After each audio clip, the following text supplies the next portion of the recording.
வெளியிலுள்ள பொருள்களை பார்க்கும் நிலையிலிருந்து சிறிது சிறிதாக மாற்றப்பட்டு அது அறிவை அறிந்து கொள்ளும் நிலைக்கு வந்து விடுகிறது இல்லையா? அறிவு என்று ஒன்றை அது அறிய ஆரம்பித்தவுடன்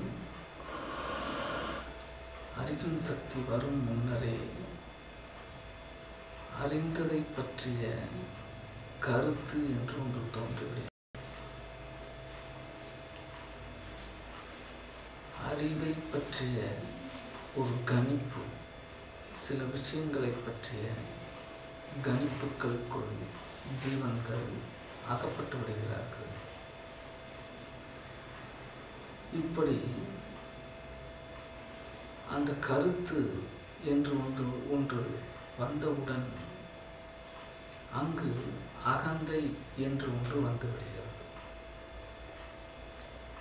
அகந்தை என்று ஒன்று தோன்றுகிறது. இப்போது அவன் தன்னிலையில் இருப்பது இல்லை. அவன் பல நிலைகளில் வாழ ஆரம்பிக்கின்றான். அவன் எதையெல்லாம் பார்க்கிறானோ, எதையெல்லாம் வளர்த்து கொள்கிறானோ, தன் சூழ்நிலைக்கு உகந்த முகங்களில் அவன் வாழ பழகிவிடுகிறான்.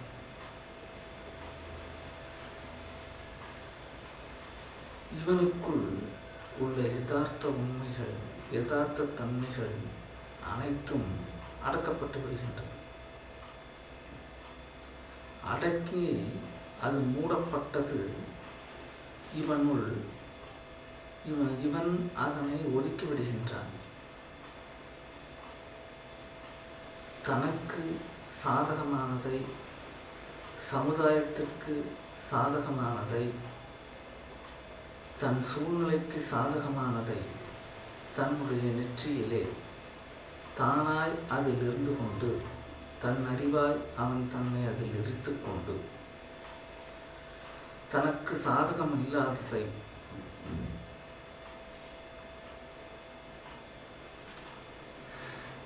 சமுதாயத்திற்கும் சூழ்நிலைகளுக்கும் சாதகமற்றதை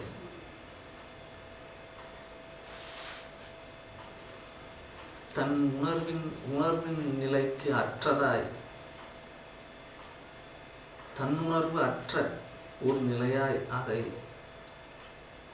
பதிய வைத்து விடுகிறார், அடக்கி விடுகிறார். ஒவ்வாதது. இப்போது நாம் நம் மனதளவில் நாம் தியானிக்கின்றோம், நாம் பூஜிக்கின்றோம், ஜபிக்கின்றோம். தினமும் ஒவ்வொரு பொழுதையும் வீணாக்கி கொண்டு இவர்கள் இருப்பார்கள். இவர்களிலிருந்து வெளிப்படும் இந்த சக்திகள், இவர்களுடைய தன்னுணர்விலிருந்து வெளிப்படக்கூடிய சக்திகள் ஆகட்டும், தன்னுணர்வு அற்ற நிலையிலிருந்து வெளிப்படக்கூடிய சக்திகள் ஆகட்டும்,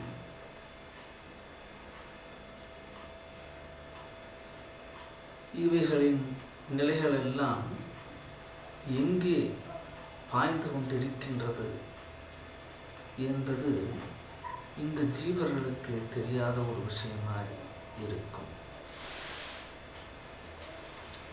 அதுவல்ல ஆன்மீகம். வாழ்வின் முழு திறத்தையும் பயனாக்குவதுதான் ஆன்மீகமாகும். வாழ்வில் ஏதோ என்று காலம் கழிப்பதல்ல ஆன்மீக உணர்வு. அவரை பார்த்தேன், இவரை பார்த்தேன், அவருக்கு தகுந்த பிரகாரம் நான் பேசினேன் என்பது அல்ல தூய்மையின் நிலை. பார்த்ததை பார்த்ததாக பகர்ந்தார் அபிராமி பட்டர். அன்னையை பார்த்தார். அன்னையின் முகத்தில் தோன்றிய ஒளியை கண்டார். அதை பௌர்ணமி என்று பகர்ந்து விட்டார். அவர் அந்த சமுதாயத்துக்குள் அவர் வாழவில்லை. சமுதாய உணர்விலிருந்து அவர் விடுபட்டு விட்டார். உறவுகளின் அனைத்து உந்து விசையிலிருந்தும் அவர் தன்னை கடத்தி கொண்டு வந்து விட்டார். அன்னையிடம் பூரண சரணம் அடைந்து விட்டார், சரணடைந்து விட்டார். ஆக அவர் இயற்கையுடன் ஒன்று நாணற்ற நிலையில் தான் ஒரு ஆண், தான் ஒரு பெண் என்ற இந்த கவர்ச்சிக்கெல்லாம் அப்பாற்பட்ட, பேதங்களுக்கெல்லாம் அப்பாற்பட்ட ஜீவனாய் தன் தவத்தை, தன் தூய்மையை உயர்த்தினார்.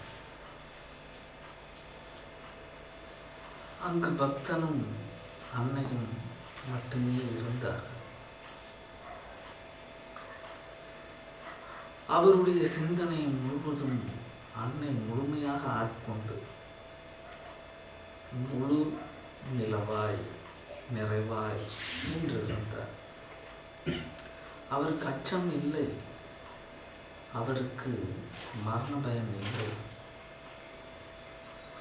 அவருக்கு தெரிந்தது, அறிந்தது, அறியப்பட்டது என்று தனித்தனியாக எதுவும் இல்லை. அவர் அவராக இல்லை, அவர் பரவலையோடு தன்னை நினைத்தவராகவே வாழ்ந்துவிட்டார். அப்படி உணர்வு மண்டலம் உலக மண்டலத்திற்குள் அகப்பட்டு விட்டதென்றால் அதிலிருந்து இதை பிரித்து உணர்வது ஒரு எளிய காரியமே அல்ல. சிறிது சிறிதாக நாம் ஊற்றி காலத்தை செலுத்திக் கொண்டே இருக்கலாம். இந்த ஊரும் உணர்வுகள் எங்கிருந்து வந்தன நமக்கு தெரிகிறது. நம்முள் உள்ளது எங்கிருந்து செயல்படுகிறது நாம் அறிவதில்லை. அறிய வேண்டிய அவசியமும் நமக்கு